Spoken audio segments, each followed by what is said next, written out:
Albatta Salomat Nur, demak ijodkor, pedagog, shoira, ona yurtga muhabbat, qadriyatlarimizga sadoqat va vatanparvarlik kabi g'oyalarni o'zida mujassam etgan ijod namunalari bilan aholining e'tirofiga, ehtiromiga, e'zoziga sazovor bo'lib kelayotgan fidoyi ayol, yilning eng yaxshi ijodkor ayoli nominatsiyasi bo'yicha ular taqdirlangan. Salomatxon Nurullayeva qarshingizda, bitta qarsak bo'ladi. Hamma orzu qiladi, men ham shunday shoira bo'lsam, havas qiladi, men ustozlarday pedagog bo'lsam, murabbiy bo'lsam deb. Chunki aynan shu yerni tanlangani bejiz emas. Filologiya degandan keyin so'zni his etadigan, so'zni qadriga yetadigan, uni sehrini anglab, mehr qo'yadigan insonlar mana bu davrda o'tirishibdi. Bularning hammasi o'ziga xos rutbaga ega demoqchiman. Ayni paytda endi albatta ham so'z, ham soz chiroyli davra bo'ladi. Birinchidan men Salomatxon sizni muborakbod etaman.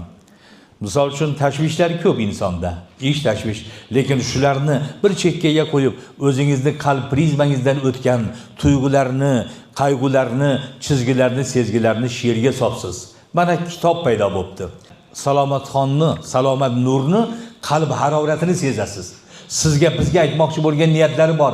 Baxtli avlod qanday bo'ladi?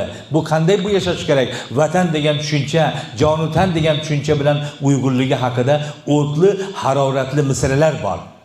Bular hammasi yaxshilikdan nishon. U yerda ishlagansiz, pedagog sifatida ishlagansiz.